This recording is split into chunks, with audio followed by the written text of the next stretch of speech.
Sweet dreams. Once there was a town where its inhabitants were full of joy and optimism. They were extremely creative and passionate about their work and all other aspects of their lives. The reason for this was for some unknown phenomenon, everyone had good dreams every single night. Everyone except for a boy named Jack. He never had a single dream in his life. He hadn't had the foggiest idea of even the concept of a dream. He did not understand why people in his town were so eager to go to bed early and rise up early feeling joyful and full of life. Jack felt disconnected with his peers who always had good dreams. He was lonely and his passion for life kept fading and fading as time went by. One day in the morning, Jack saw everyone in town was gloomy. They all had thick, baggy eyes and behaved more or less like zombies. Jack went to ask as many people around him as possible and found out that everyone had terrible nightmares. The people in town were shown to be more miserable than Jack. This phenomenon persisted for a very long time and showed no signs of coming to a close. Soon, everyone's spiritual flames were extinguished. That got Jack very curious. Jack woke up in the middle of the night. He looked out of the window and was surprised to see supernaturally ominous-looking purple haze. He could see that his parents, who contacted with the haze, would not stop twitching and frantically rolling back and forth. They were very uncomfortable in their sleep. This must be the source of the so-called nightmares, thought Jack. He found no means of driving the purple haze away. Jack decided to head to the source. He followed the trail up the mountain.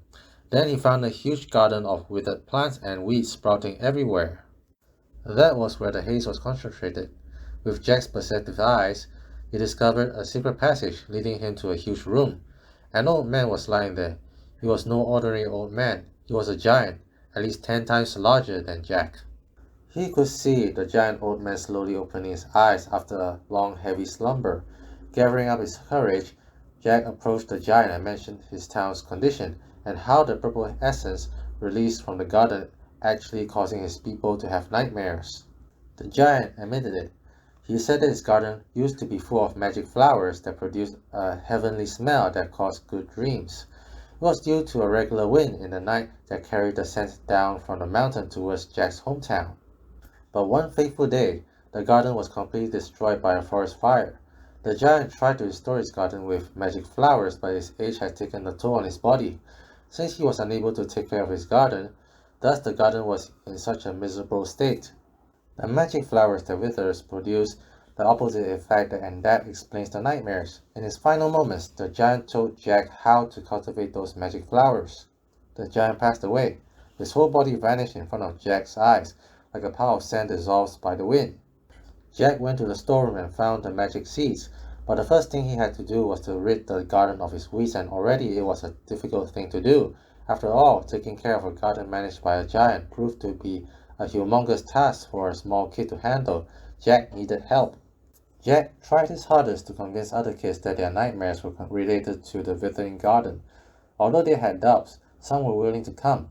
All the weeds and dead flowers were eventually cleared within a day. It worked. The people no longer had such terrible nightmares. When Jack was about to plan on how to sow the magic seeds in the garden, some suggested planting the seeds in town. That was a very good idea.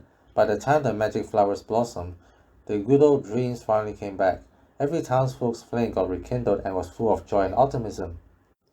Jack, however, did not get any dreams at all when he slept. It turned out that he was immune to anything that triggers dreams and nightmares.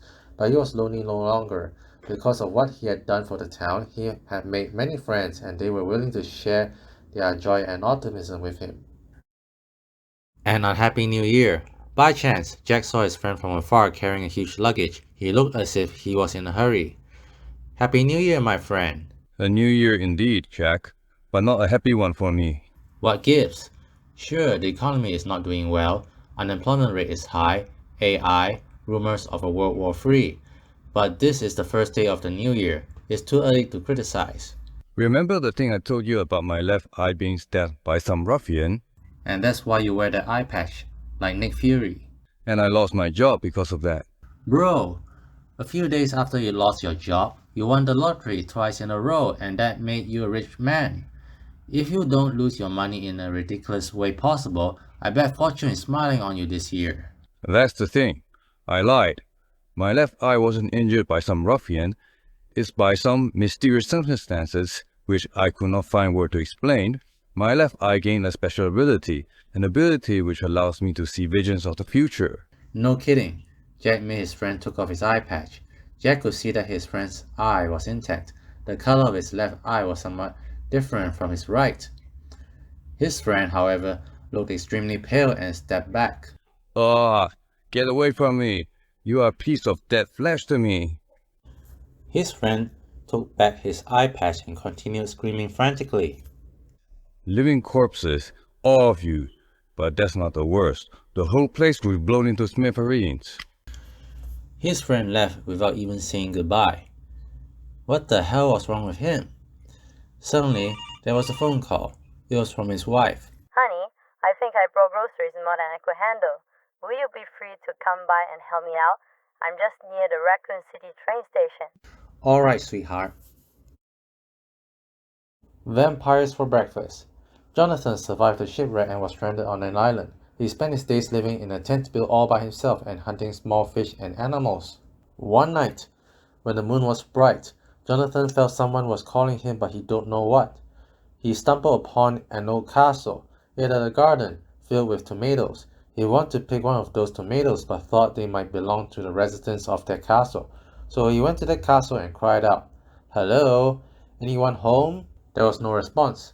Jonathan knocked on the door and found that the door was unlocked. He went inside and found that it was totally devoid of signs of human presence. There was no TV or refrigerator. Jonathan went to the basement and was shocked to find that there were tons of coffins scattered everywhere. The lid started to open up and many people slowly rising up from their coffins. "Oh, look, at last, there's one young juicy Englishman over there." They were all showing Jonathan their sharp fangs. They were in fact vampires. As humans had developed the means and technology to kill the vampires, many of them fled and sought refuge in that castle on a remote island. They grew tomatoes to sustain themselves and even slept for many days and nights to overcome their hunger for human blood. They were desperately waiting for an innocent human to be stranded on this island. Jonathan's mind and soul started screaming. All the vampires in the castle were chasing after Jonathan. Then, they were wondering why their meal was able to run faster than them. Was it because they themselves were weaker as they hadn't consumed blood for several years? So they decided to turn into bats. Indeed, they were able to move much faster as they were in the form of a bat. As they were closing in on Jonathan, the sky began to go brighter and brighter. "Oh no, the sun is coming up. Let's hurry back to the castle." But it was too late. The vampire bats were on fire once they got exposed to the rays of the sun. As all bats fell to the ground, giving off a scent which Jonathan considered to resemble barbecue chicken, Jonathan thought they might make excellent breakfast. When in Rome, do what the Romans do. There was this Roman emperor who enjoyed watching gladiators fight in the Colosseum. One fateful day, there was this particular gladiator of unknown origins coming into the Colosseum wearing a black cape and a mask. No one knew his identity. All the emperor knew was that this gladiator was a foreigner. When the gladiator met his first opponent, he immediately dropped his sword and began fighting with his bare fists. He was extremely fast and agile and was able to dodge all of his opponent's sword strike. The gladiator then knocked his opponent out in a matter of seconds. More opponents came into the stage, and the gladiator was able to defeat them with the same tactic. The Roman emperor ordered to send out tigers and other ferocious beasts, and still the gladiator managed to knock them out in a single blow. Then some of the emperor's men shot a poison dart at him, and still that did not affect his stamina. Come on. In Rome, do what the Romans do. Just pick up your goddamn sword and show me some blood. But the gladiator refused. After hours of fighting, still no bloodshed. Some of the spectators got bored and left. The Roman emperor had no choice but to order his men to send in the clowns. "But your majesty, are you mad?" What else can I do? I want to be entertained. The clowns were in fact lunatics who were locked in the Roman asylum. They were forced to wear clown masks before they were sent to the Colosseum to be executed by gladiators as part of the tradition. When the gladiator took a look at the clowns before him, he immediately cried out, "Joker, I finally found you." Bats, how do you get here? The gladiator then pressed the button on his wrist and soon a mysterious black flying object appearing out of nowhere covering the sun in the sky. The gladiator grabbed the clown with one hand and shot the grappling hook at the flying machine. Both of them flew into the sky, much to the amazement of the Roman emperor and his spectators. Hey, remember to sign up for my website and get some free reviews.